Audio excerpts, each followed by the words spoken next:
Well, hello, Pastor Jerry, Samaritan's Heart Mission Church, on this Mother's Day. I want to start with a piece of advice that my pastor mentor friend years ago told me when he prepared a Mother's Day message. And this has stuck with me, that he typically, if not always, prepared his Mother's Day messages to appeal to men. He felt that was the day when he had most men in the church, because to please mom, wife, whatever, there would be more men than typical for a typical Sunday on Mother's Day. Here at Samaritan's Heart Mission Church, that's not really true. We are different in our demographic makeup, if you will. So I won't be doing that today. I also won't be assuming something today, that everyone had a great experience with their mother, whether they are son or daughter. But not every mother is having a great experience with their son or daughter. And a lot of us, not in my case with my mom, with my dad, we have struggles with how we were raised and how we feel there was an unfairness and all of that stuff. But there's another layer today, and there's not anything that's a secret at all. My wife and I, our soon-to-be 33-year-old daughter estranged from us going on 5 years ago. And we, in fact, my wife Ramona and I, have started a support group for parents. We call it PEACE, Parents Empowered After Child Estrangement. And it is an epidemic in the United States. And a lot of it, not all of it, but a lot of it comes from therapists who are telling millennials predominantly, your parents are narcissistic without ever meeting them to diagnose them. You were emotionally abused, and as parents share experiences, it's clear there's that commonality. So there are a lot of dynamics going on in terms of mothers and fathers, and we're going to try to include everyone here when we talk today. What we have when we have these therapists telling millennials, hey, it's okay to separate, your parents screwed up, they messed you up, it's not your fault, and in some cases, of course, that's true. But what it does is it leads to this expectation that parents are supposed to get it perfectly right, which is just an unrealistic expectation here on earth. We make mistakes.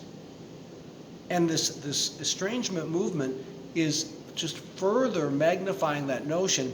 If parents don't get it right, you can fire them and be gone from your life. Well, I sure didn't get it right. My wife didn't get it right. But we're going to focus on moms today. And I think there's going to be some encouragement for parents everywhere. If you think your parents got it wrong, if you think you got it wrong, if your kids think you got it wrong, your adult kids, there's going to be something in this for everyone. And at the end, I hope this encourages you. So what we are going to talk about today, the title of today's Mother's Day message is Rebecca, the model mother. And you can tell by my intonation there, that's a question mark. Rebecca, the model mother. I guess I didn't maybe do it backwards. I don't know. Anyway, so let's start with who was Rebecca? Because we don't want to assume, if you are watching this or if you're live with us in church, that you know these things. And that's a church-ese mistake that we make. So we need to let you know who Rebecca is. So some quick background here. And we're going to be mostly in Genesis 24, 25 as we get into this. So who's Rebecca? Before you know who Rebecca is, you have to know who Abraham and his wife Sarai. It was Abram and Sarai. They became Abraham and Sarah. They were in their 80s and 90s and hadn't had a child, and God said, you're going to have a son, and they did, Isaac. So this is the moment where now Abraham is wanting his son Isaac to have a wife. So Abraham sends his servant looking for a wife for Isaac. And that's basically where we pick up the story. And the servant left, taking with him 10 of his masters, Abraham's, camels loaded with all kinds of goods, good things from his masters. He set on his way to the town of Nahor. He had the camels kneel down near the well outside the town. It was toward evening, the time the women go out to draw water. Then he prayed to this servant, Lord, God of my master Abraham, make me successful today and show kindness to my master Abraham. See, I am standing beside the spring, and the daughters of the townspeople are coming out to draw water. And then I know this gets a little complicated. This servant of Abraham was out looking for a wife for Isaac because his master Abraham asked him to. Now prays on behalf of Abraham. May it be that when I say to a young woman, please, let down your jar that I may have a drink, and she says, drink and I'll water your camels too. Let her be the one you have chosen for your servant Isaac. By this I will know that you have shown kindness to my master. So, the servant of Abraham is saying, oh, Heavenly Father, make this clear to me that I've got the right woman for Isaac. Abraham sent me to find a wife for Isaac. Here's how I'm going to know that I've got the right one. When I ask, please may I have a drink, she'll say, oh yes, you and your camels too. So then, all of this happens. Before he finished praying, Rebekah came out with a jar on her shoulder. She was the daughter of Bethuel, son of Milcah, who was the wife of Abraham's brother Nahor, so it's family. The woman was very beautiful, a virgin, no man had ever slept with her.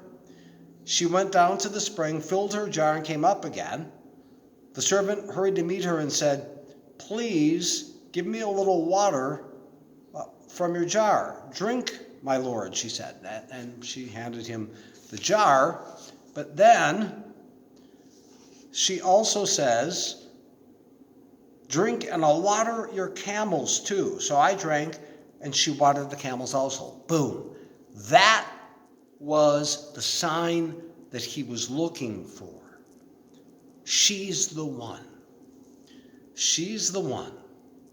So then, when they got up the next morning, he said, send me on my way to my master. He says this to her family.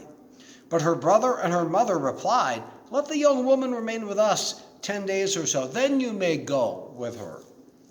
But he said to them, do not detain me now that the Lord has granted success on my journey. Look, I got a signal from God here. I asked, show me the woman. She offers me a drink and my camels. That happened. It's her. I know, on account of God told me. So then they said, let's call the young woman and ask her about it, which was kind of unusual in these days. Let's let the woman decide. Will you go with this man? I will go, she said. So, Rebekah the wife, let's take a look here. Shows faithfulness to God and how she treated Abraham's servant. The servant asked for a sign. She showed that sign. Shows immense courage in leaving home to marry a stranger. She was given a choice. I can't speak to how unusual that was in these times. I mean, daughters did what daughters were told to do. We did this, we've had this business arrangement, you're going with him. They gave her a choice. And her answer was godly, and we know that, whether she did or not, because we know that she was fulfilling the prayer of the servant. And she would face 20 years of infertility. She faces 20 years of infertility, and then her husband Isaac is going to pray for her. Now that actually happens in the next chapter, chapter 25, but I wanted to set all of that up for you. So we see where she's a godly woman. She's a righteous woman. So she's going to make the model mom, right? Ooh, it gets exciting. So Now we jump ahead to chapter 25. And there is nothing forthcoming in the way of parenthood. So we see in chapter 25, verse 21, Isaac prayed to the Lord on behalf of his wife because she was childless. The Lord answered his prayer, and his wife Rebekah became pregnant with twins.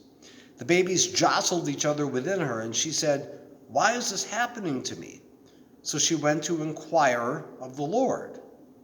The Lord said to her, "Two nations are in your womb, and two peoples from within you will be separated. One people will be stronger than the other. The older will serve the younger." And that's a shocker. That's a shocker, because that's just not what happened in those days. The older had the birthright and all of those things. So, she is now Rebekah the mom. When the time came for her to give birth, there were twin boys, just as the prophecy had said. The first to come out was red, and his whole body was like a hairy garment, so they named him Esau. After this, his brother came out with his hand grasping Esau's heel, so he was named Jacob. Isaac was 60 years old when this was going on. The boys grew up, and Esau became a skillful hunter and a man of the open country. Jacob liked to hang around the house. So now we see that there are these two sons, Jacob and Esau. And up to this moment, Rebekah seems like the model mom. She's listening to what God says. She is faithful even after all those years of not having children. Isaac prays for her. Things are going good. Now we get to Rebekah the mom. Jacob and Esau are adults, and this whole thing goes sideways. When Isaac was old and his eyes were so weak that he could no longer see, he called for Esau, his older son, and said to him, "My son, here I am. Go out and hunt," because remember, Esau's the hunter. "Get me some really good stew," and then he would bestow the blessing on Esau. Well, Rebekah messes with this process. Rebekah was listening as Isaac was saying, "Hey, Esau, go do this, and then I will give my blessing on you before I die." So she goes to Jacob and say, "Look, I've heard your father saying to your brother he's going to have him go hunting and do all this stuff. You pretend to be him. We'll put some hairy clothes on you so you feel hairy like Esau. Your dad's just about blind. He's not going to tell. And I'll make some goat stew for you, and we'll tell him it's wild stew that you shot because, after all, you're Esau." So they went and did all that. And then Jacob goes to their father Isaac. "My father." "Yes, son," he answered. "Who is that?" Jacob said, "I am Esau, your firstborn." And he gives him the stew, and Isaac puts the blessing on Jacob and not Esau. And Esau ultimately swears that he will kill Jacob. But as we go on to see, they do make amends. But this deception, orchestrated by Rebekah, the meddling mom, she gets in the middle of everything. And this is a common accusation from adult children of moms today. "Well, this is all your mother's fault." No, it's all your mother's fault. They keep telling us what we should do. Or just even if you're single, "My mom's trying to run my life." And oftentimes, that's a valid accusation. Rebekah takes a huge hit here. Commentators call her the conniving mom, the scheming mom. And she did. But others point something else out. Let's go back to that prophecy. The Lord said to her, "Two nations are in your womb, and two peoples from within you will be separated. One people will be stronger than the other, and the older will serve the younger." Remember, that's not usually the case. And she felt that she had to give a little nudge to get God's plan done. Well, no, God said that the younger Jacob would be served by the older Esau. So I'm going to make sure that happens. So she did. Rebekah's called the deceiver. Messed with Esau and Jacob and Isaac, and it's all a mess. And then there was fear of a civil war until they make amends. So is this the model mom? Or a meddling mom? Well, the truth is it's complicated. It's very complicated. Rebekah, we can make the case. Now, the belief is, well, Jacob was her favorite. Mom always liked you best. A line from the old Smothers Brothers comedy team. Mom always liked you best. And that's how a lot of people read this. And that could be. And maybe she should have kept her nose out of it. But we can argue that she's doing her best. I really feel, because God said to me this is how it was going to be, and it's not playing out that way. He's about the older Esau is about to receive the blessing that I was told will go to the younger. So God, I don't know why you told me that unless you want me to make that happen. That's a tricky one. Will God want someone to serve his purposes by deceiving? Well, if you read the book of Esther, there's evidence to prove that. But at bare minimum, we can argue that she's doing the best she can. She's an imperfect mom doing the best she can. Moms don't get that benefit of the doubt much these days either. It's a lot like Bible commentators with Rebekah. She's a meddler. Maybe. Or maybe she was doing the best she could. You only get one shot at momhood and dadhood. Maybe she was doing the best she could. God said this was going to be, I'm going to make sure this happens. Now maybe that's not what God wanted her to do, but it had the effect of fulfilling God's will. I'm not saying meddling is necessarily a good idea. I'm saying parents do the best they can. Rebekah did the best she could is one, I think, reasonable way to look at this. So, what are the lessons for us here? And we're going to change it from mom to person. She's a faithful person. Mom. She's faithful to God. Was she perfect at that? No. But does that make her a conniving, evil woman? No. At worst, she made a mistake. She was fearless. She went with Abraham's servant to Isaac. She wasn't afraid. She went where she knew God was calling her. And yeah, she's flawed. She's flawed.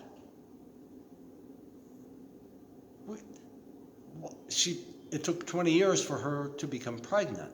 Now, that doesn't mean she's flawed, but that was by that time, they would think, oh, she's not having kids. But God bless that. Okay? She was fearless, and she decided she had to make this happen.